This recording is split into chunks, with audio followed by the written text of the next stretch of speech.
Hi, Simon here. And before we get to this week's episode, I just wanted to tell you about our Black Friday course offer, where for 1 week only, we're offering you our comprehensive online-only SUP safety course for 50% off. And that's a huge reduction down to £18.50 for lifetime access. It's full of instructor-led videos, quizzes and downloads with the key information you need to know, and it's designed to help you weigh up and make the right decisions as you get on the water. The aim of the course is to give new or intermediate paddlers the help you need to become more self-sufficient. It's all useful stuff, and it covers tides, conditions, weather, water flow planning, cold water kit, beach safety, and a whole lot more. This is an offer we only do over Black Friday week. So don't miss out on this 50% offer, and you can claim it by going to supfmpodcast.com/course and by using the code BF50. So that's supfmpodcast.com/course using the code BF50 for 50% off, and that offer ends at midnight on Tuesday, the 30th of November, 2021. Okay, let's get on with the show.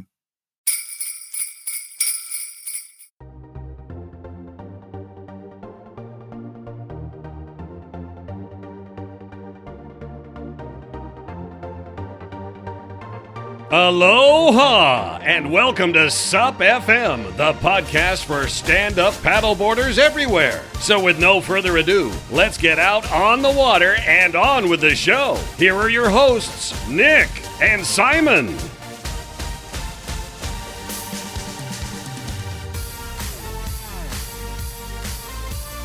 Well, hello and welcome back to SUP FM. And as we're running up to Christmas, we thought we'd do something a little bit different. We're featuring some of the best bits from 3 interviews we did this year with female paddlers from the US, Canada and the UK. First up, we've got some highlights from Nick's chat with US champion racer Fiona Wylde. Next, Lizzie Carr, British paddleboard adventurer, founder of the Plastic Patrol organisation and a brand new mum. So congratulations, Lizzie. And finally, the best bits from my chat with Maddi Leblanc from Toronto, whose achievements and successes on the water led to her being awarded the SUP Connect Woman of the Year, which is a stellar achievement.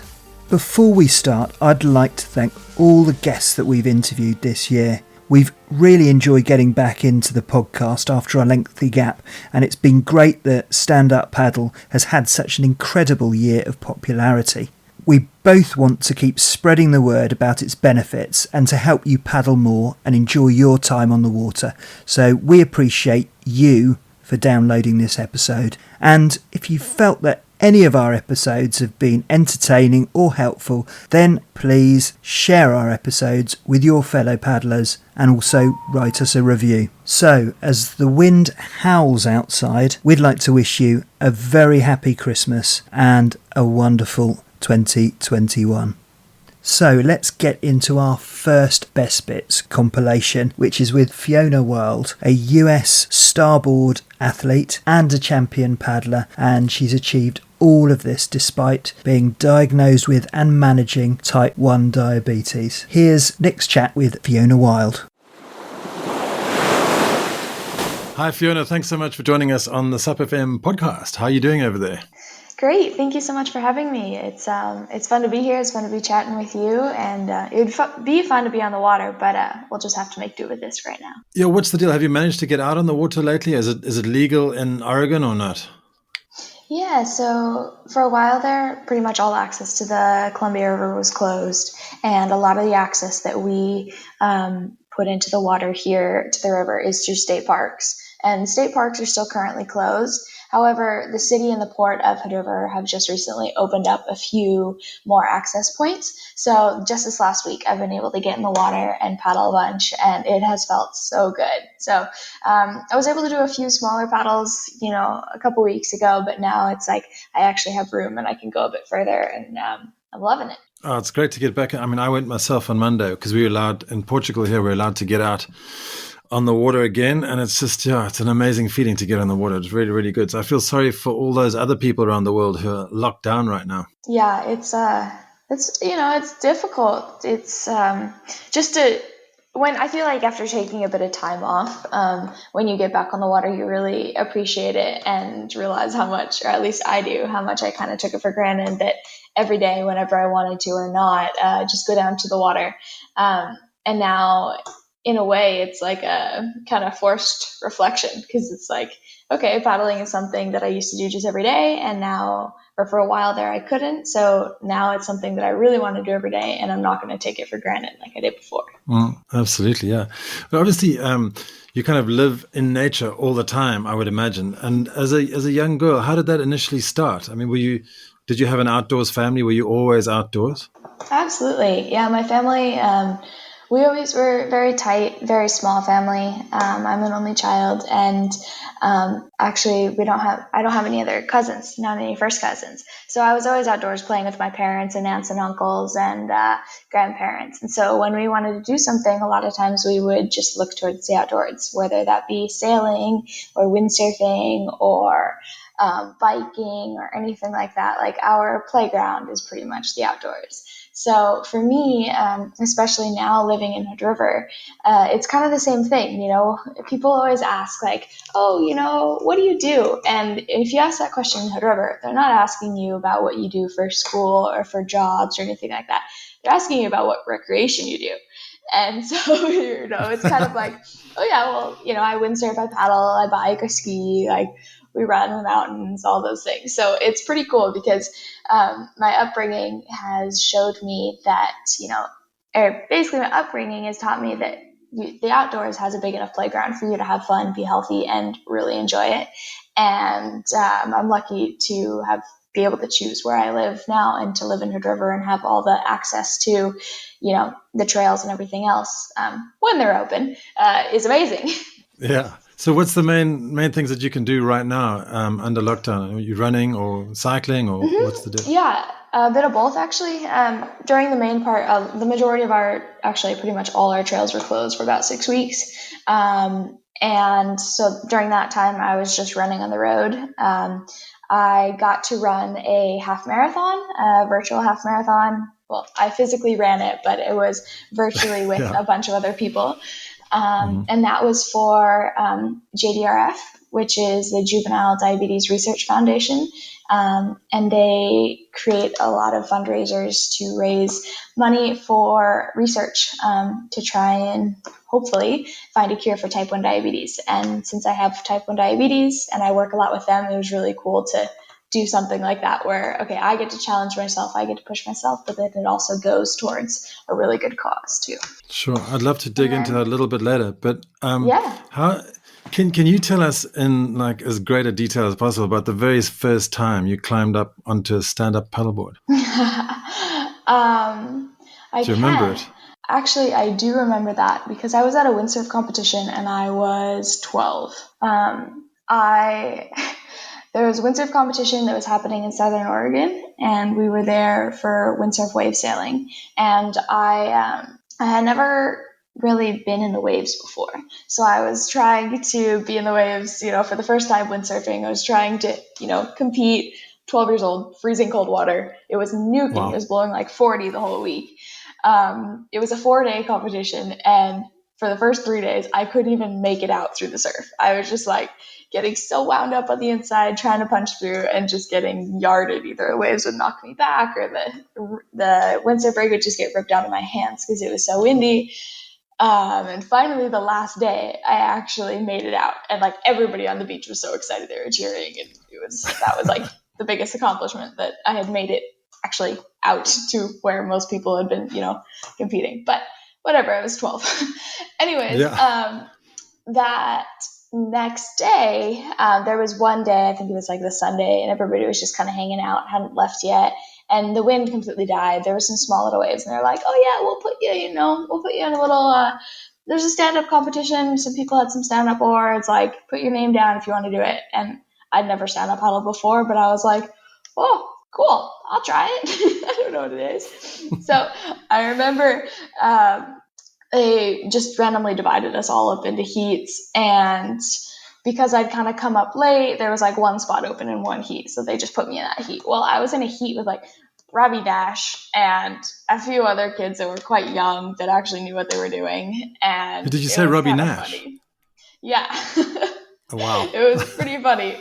So I had never stood on a board before, but I tried to paddle out. Same thing kind of with the windsurf thing. I couldn't actually make it out the back because I was on this like 10-foot by 36 massive board.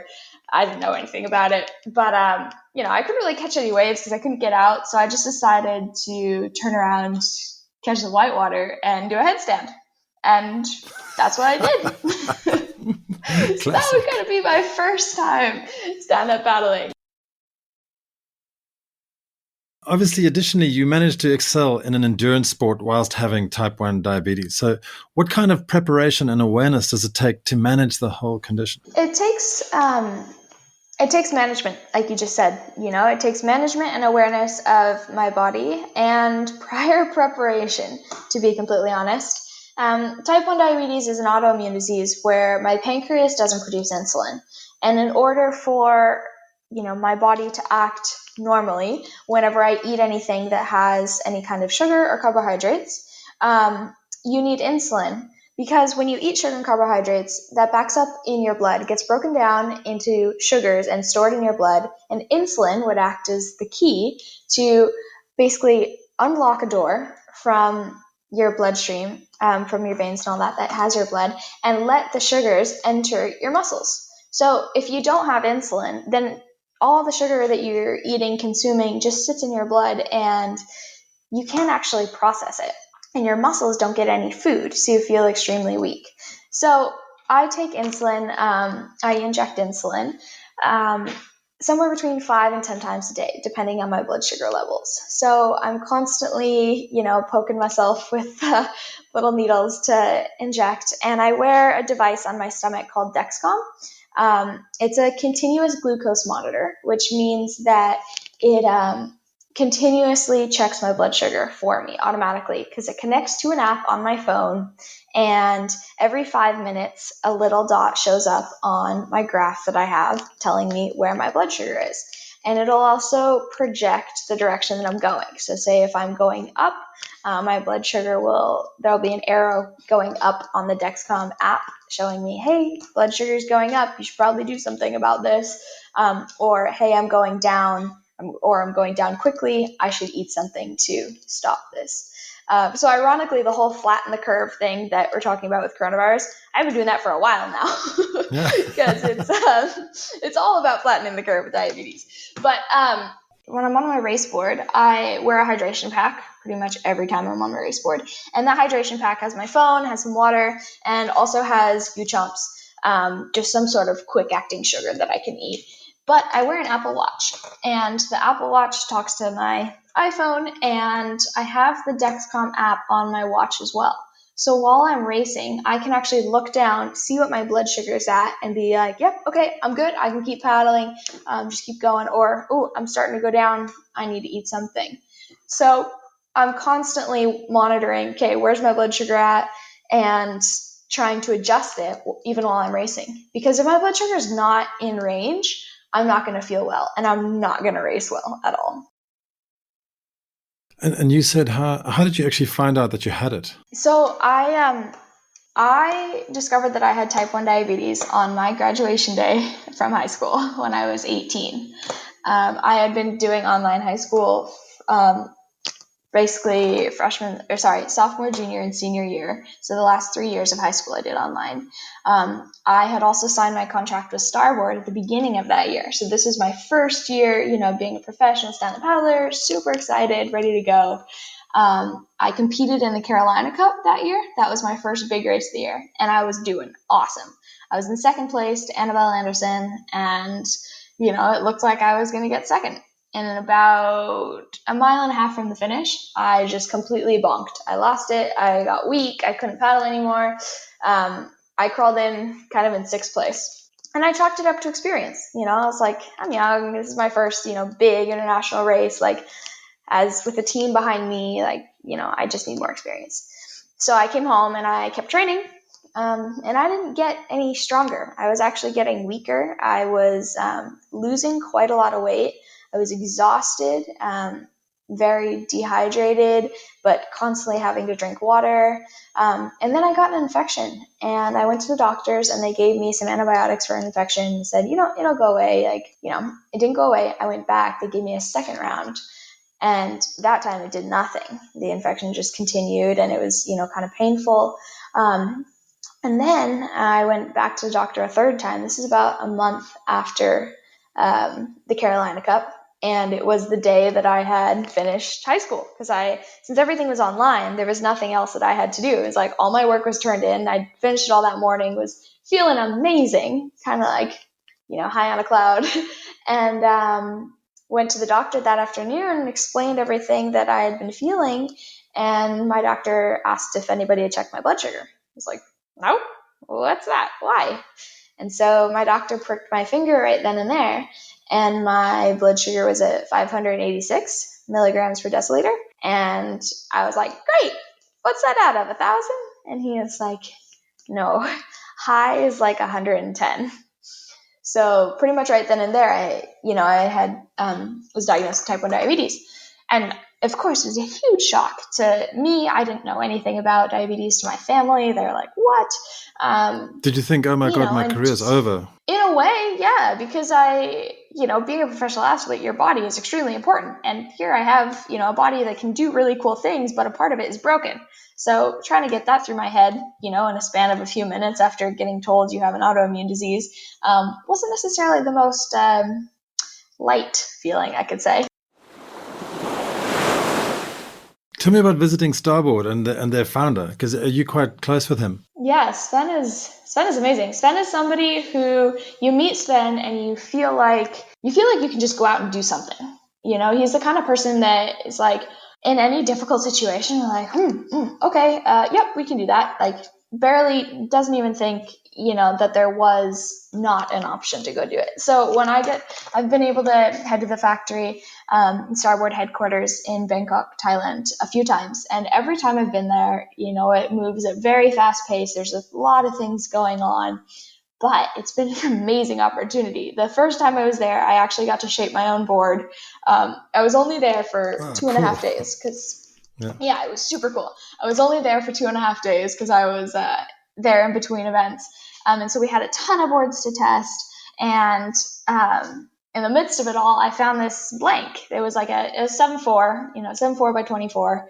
And I had been wanting to go to Indonesia for a long time. So I found this blank. It was just kind of sitting there. And so I came up to Sven and I was like, hey, Sven, can I reshape this thing? And he was like, well, what do you want to do? And I'm like, well, I kind of want to make like a 7.0 by 22 3/4. And he was like, huh? Okay. And so I was like, yeah, and I want a round pin on it. And he brought me to a shaping bay and said, okay, here you go. You can have fun. So in between testing boards is I'd like head out to the lake. We'd test a bunch of boards and I'd come back and, keep working on shaping it. It was amazing. I left there 2.5 days later with my new board that I was going to take to Indo later that year. Like, it was awesome. It was just so cool because in the factory, I got to, physically build something, and the team, it was just so much fun. They were excited to see that I was working on a board. And then, and how did it ride? Oh my goodness. How did the board ride in Indo? That was the coolest thing. Unfortunately, the trip that I had planned it was supposed to be about 6 weeks after that, I couldn't go. So I was all bummed because I was like, I just made this board for this trip and I couldn't go. But the following year, I got to go and I got into some of the best surf I've ever been in.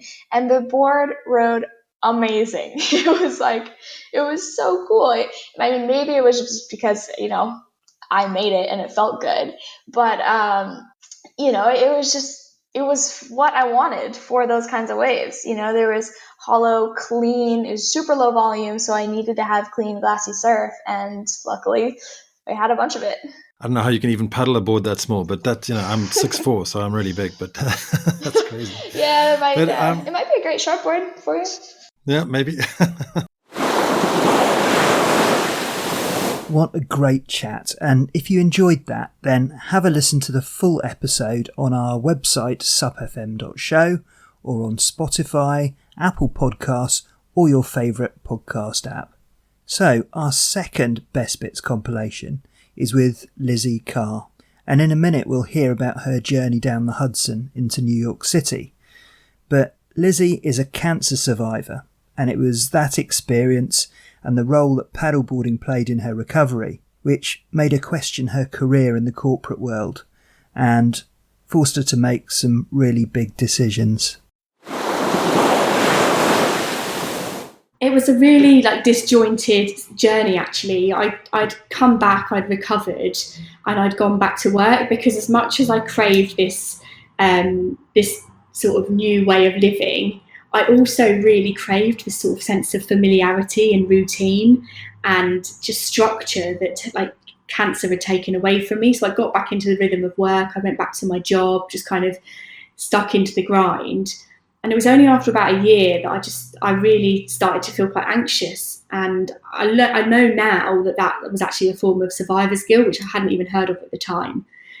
Just kind of feeling really guilty that I'd not made the most of the second chance that I'd had, and knowing that I needed to do more with my life. And I was still paddleboarding at weekends and just sort of going to the local canal and rivers. But not really, it wasn't something I was thinking about sort of making a big part of my life. And then genuinely one day, I was sat on the train to work, and I just looked around and thought, I cannot do this anymore. I've had enough. And if I don't make this decision to leave now, I will never do it. So I handed in my notice. I rang my boyfriend and I told him I've quit. And he was like, okay. But I can't describe that feeling in me. I kind of had this feeling, this quiet confidence that everything would be okay, because I'd overcome cancer and nothing in my life could ever be as hard and traumatic as that. So I know that whatever happens now, I'll get through it. And I quit, and I spent my time afterwards just on the water, paddleboarding, really as a way to give myself the space and the freedom and the time to work out what I would do next. And I toyed with the idea of being a yoga teacher or a social worker. That's the route I thought I would go down. But it just worked out. The more time I was spending on the water, the more time I was paddling, the more time I was out there in this place, I suppose, to restore my health, I was seeing how bad the impact was on the waterways. And this is going back to 2014, 2015, when the issue of plastic pollution really wasn't what it is now. People weren't talking about it. Nobody was thinking about it. Anyone I spoke to about it looked at me like I don't know, I was just talking rubbish, which is ironic.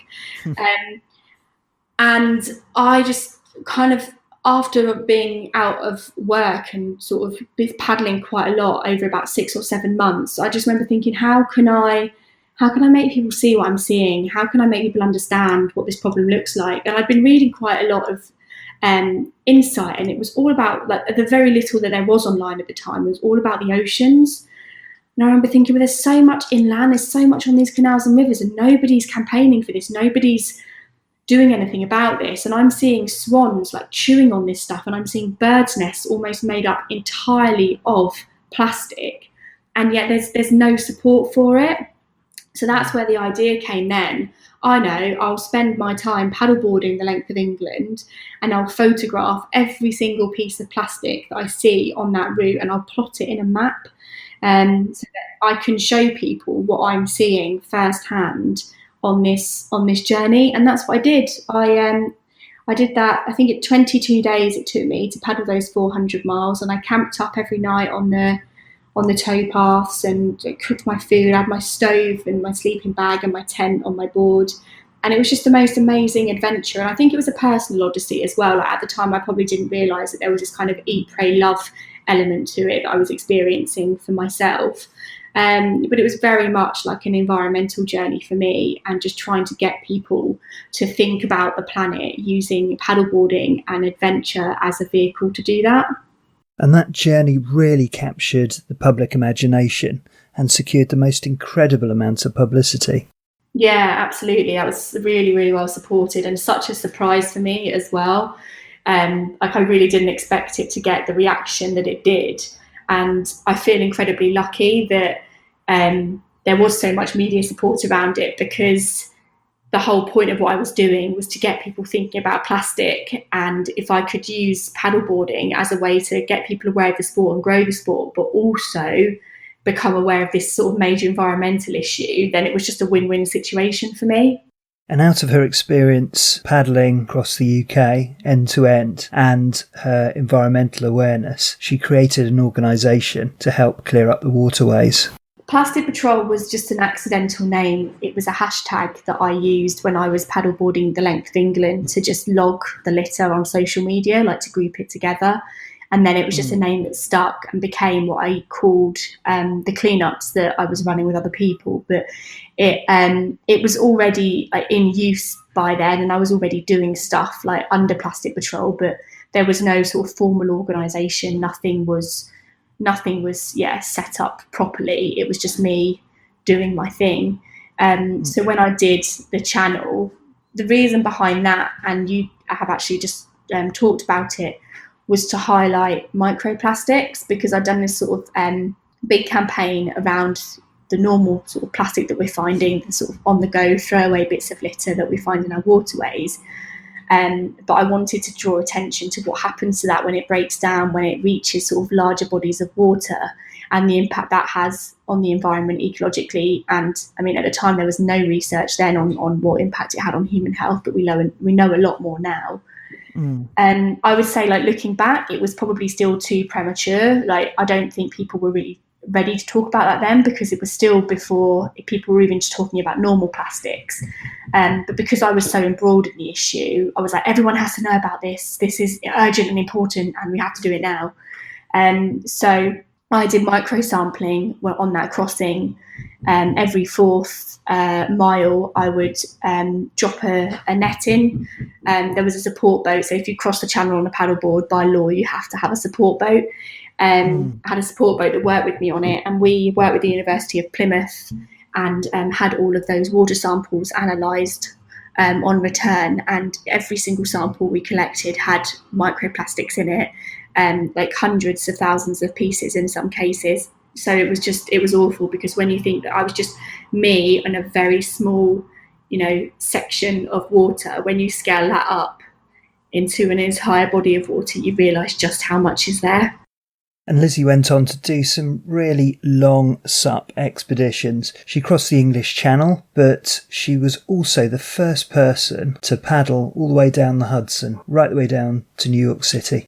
Really, it was such a moment just to stand in front of the Statue of Liberty at the end of it. And that had been a really horrific journey, because I'd had all sorts of horrible weather systems. There was a storm. Gordon was leaving the East Coast as Hurricane Florence was coming in. So the weather systems that were thrown up were just so unpredictable, and there were thunderstorms and torrential rain and really, really strong winds. And I think with something like that, when the conditions get really bad, you sort of have to take a step back and think there's definitely a fine line here between being a badass and being a total dumbass. And I want to complete this journey, but I also don't want to get electrocuted or struck by lightning. So it was really hard for me, because there were days where I thought, I'm just not going to complete this. I'm just not going to get this done, because the weather's so awful. And then every day, like following day, I'd wake up and there would be this weather window, or there would be this opportunity to get out there, and like the tides and the currents would work in my favour, which meant I could make up a lot of distance that I maybe would have lost the day before, and I thought I wouldn't be able to finish it. So getting to that end point, when it had been such quite an emotional journey for me, like it was really, as well as it being physically demanding, it was really, really mentally challenging. Was so special, because it was a lot harder than I expected. Like the Hudson, people would assume that the Channel, which was tough, would be really difficult, but the Hudson is, like, for me at that time in those conditions, it was the Channel times 100. It was just really, really, really, really difficult. And there's some big old boats as well going up and down. Huge, as like it's what you'd see on the Channel, except like every single day they're sort of creeping up behind you. You want to paddle in the shipping lanes, because that's where you can get the most speed, but also you don't want to get in their way, because if you don't time that right and you can't get out quickly enough and you've got a crosswind and you're being blown in front of them, they have right of way, it's their right of passage. So you have to just be really, really careful, and they just creep up on you. They're silent, so you can't ever distract yourself with like music. You can't just get into a rhythm and sort of just switch off from the world, and it's not even just the boats, it's everything. You have to be on high alert on that river all the time, and that in itself is really exhausting. So by the end of the day, all things considered, it's just really knackering. So thank you, Lizzie, and congratulations on motherhood, and hopefully we'll see you back on the water soon. So our third guest is Maddi Leblanc, and Maddi is multi-talented. She's a racer, she's a fundraiser, she's an ecologist, and she's an academic as well. And she had the amazing recognition from the SUP industry this year by being awarded the SUP Connect Woman of the Year, which is the prize in world stand-up paddling. So that was an incredible achievement. We chatted to her back in April, I think it was, just as everyone was going into first stages of lockdown. But we had a great chat. And first of all, we talked about her appearance representing Canada on the World ISA Championships in China. One of my friends that I race with pretty closely around here in Ontario, her name's Ariel Amaral, and she had gone out to BC earlier that year in May to qualify for Team Canada. And I decided not to go out to BC that year because for me, it was pretty expensive. I was still finishing up my undergrad and I honestly just couldn't afford to go. And so later on that same year, I think it was September, a spot had opened up on the team. And Ariel called me and she's like, Maddi, we have a spot. Would you like to come and represent Team Canada? Wow. And it was actually kind of funny because at first I said no because I was starting my last year of my undergrad. I was writing an undergraduate thesis. And again, just time and money. I said, Ariel, like, thank you so much, but I don't have the resources and the support to go. And she said, okay, like, that's too bad. And I remember banging my head against a wall, being like, man, I just gave up the opportunity of a lifetime, but I seriously can't go. And then luckily enough, she actually called me back a month later. So it was now October. And she said, Maddi, we still have that spot open. And one of our other team members will pay for your flight to China. Wow. So you need to get your butt on our team and you need to come with us to China. That point, I didn't even hesitate. Yep. I said, okay, bags are packed. I'm coming. I'll see you soon. Fantastic. And how did you enjoy China? Oh, I loved every single aspect of China. It humbled me so much in the experiences that I had with the locals, with my team members, with other athletes around the world. Like, I couldn't believe that all of these famous stand-up paddleboarders that I've only ever seen from my laptop or my phone screen, they were standing like right in front of me. Like, I actually got to say hi to Connor Baxter and Candace Appleby and Fiona, and I couldn't believe it. I was like, someone pinch me. This isn't happening. And what was the atmosphere like in the village? Clearly everyone has their game face on race day, but I guess people pretty much get on and mix when they're not racing. Yeah, I would say the China atmosphere was pretty unique because stand-up paddleboarding in itself being a lifestyle sport really spoke to that environment that we were in. Like, I would say when we were on the event site and just waiting on the beach for races to start, like, you could feel the tension for sure. A lot of athletes having their headphones in, looking down. I know I did too. Like, I blocked out every single excess noise around me. But at the same time, like, when the other events were happening, like the SUP surfing or the opening ceremonies, there was also kind of a peacefulness to it too. And a really unique atmosphere where everybody could chat and connect with each other, connect with the locals, and really just take in what China was all about. And because I had absolutely zero and have absolutely zero chance of standing on the start line of an international competition, I asked her, what was that experience like? Oh, I just remember the only thing I could look at was the water. Like, I was not turning my head to anybody or anything. Mm-hmm. I didn't want to see anybody else's faces. I just saw the water and thought, okay, you need to run straight for that. But I think too, for a split second, like, I definitely thought of everybody back at home. Like, I thought of everybody supporting me. I knew some of my friends and family were watching the ISA live feed. And so in my head too, I was thinking, man, I wonder what my family's thinking right now. Like, they're staying up really late to watch this. I hope they're kind of thinking the same thing I am. And in that, hopefully this will be a successful race and it'll be a lot of fun. The horn blew and I took off, and I just remember I actually started that first lap because I believe we had to do 4 laps. I took off really hard. Like, I gave it a lot. And I remember coming around on the second lap thinking, like, okay, Maddi, you need to slow this down because your heart rate is like through the roof and you definitely cannot keep up this pace if you keep going. So I remember thinking, like, okay, you have to slow it down. And after my third lap, I had come into the beach.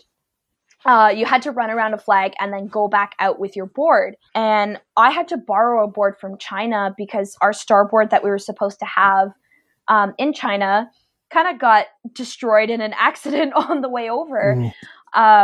So we had to borrow a board, and this board was so heavy. Like, I have never carried such a heavy board in my life. And so my parents were watching the race at home, and they were laughing pretty hard because a lot of the feed at first was showing Candace Appleby and Tareen Black because they were also in my heat, and they were in first and second. And so for a split second, the camera panned to me and it said, oh, here comes Maddi Leblanc from Canada. And it was just as I was carrying the board and running back out into the water through the beach break. And because I was so tired because I had burned myself out in the first lap, I had thrown the board down on the water and laid down on it and was getting ready to stand up, but a wave was coming. And in my head, I was like, oh man, I'm way too tired. I don't think I can stand up before this wave comes. And so for the split second that the live feed showed me, this wave just comes and demolishes me. No. And my parents lost it. Like, they texted me during the race and they said, we just watched you get hit by a wave. And I couldn't believe it. And so that was the first thing I remember seeing on my phone after that race. Maddi isn't just a racer. She's a fundraiser. She's an academic, which we'll hear a bit more about later on. And she's also an instructor and a leading light for SUP kids in Ontario, Canada. And I talked to her about what an incredible buzz it is to introduce people into the sport, particularly children, for the first time. Oh, it's so true. Like, I'll never forget last summer, I taught this one boy who he really loved to be inside and play video games. Like, he was not happy that his parents had signed him up for this program. And so he showed up on day 1 and he's looking at me and he's kind of got this pouty face because he doesn't want to be there. But the second he got on a paddleboard, it's like he just left his ego on the beach. Like, his whole face lit up like Christmas, and he just totally changed his perspective around and had so much fun swimming and diving and playing with the other kids. And by the end of the week, he actually didn't want to leave. He looked at me and he said, Maddi, I'm going to sign up for another week. I want to come back. And I said, yeah, like, we would love to have you back. You're always more than welcome. So amazing. I've had so many experiences like that. Yeah. And I'm sure other SUP Kids schools have too. And there's no words to describe what that feeling is like, knowing that you've changed a child's life like that in just a matter of a week and through a paddleboard. When I signed up for my master's, I knew, okay, this is really cool what I found in my undergrad. I want to be able to apply it again, but this time with my work with SUP Kids, I want to research children, and I want to see if it's the same for children. Does getting them on a stand-up paddleboard make them generate some sort of environmental awareness or environmental concern? And so I was actually supposed to travel to Thailand. I was supposed to be there in a couple weeks to go to Starboard and observe the kids camp there to collect my data. But unfortunately with the world's pandemic right now, that's not possible. But I'm hoping to travel to another SUP Kid school later on this summer, hopefully if things start to open up, to partake in a process called ethnography. And that's basically research where you just kind of sit back and you watch everything that's happening and you write down field notes. I don't get to say anything to the kids. I don't get to be an instructor. Actually, in that scenario, I just literally get to sit back and watch what's happening and write down my observations. And so I'm hoping through that research, my hypothesis is to find that more kids will care for the environment after they're done participating in the program. But we'll see. I'm really, really excited about this research and to keep proving to people that stand-up paddleboarding does make a difference in people's lives and makes a difference in their relationship with the environment and hopefully grows it. A big thank you to Maddi, Fiona and Lizzie, and to all our guests this year. We've really enjoyed doing the podcast and we're really looking forward to 2021. And of course, the biggest thank you is to you, our listeners, for giving us so much support. So we hope you have a fantastic Christmas and a wonderful 2021 and really look forward to seeing you on the water.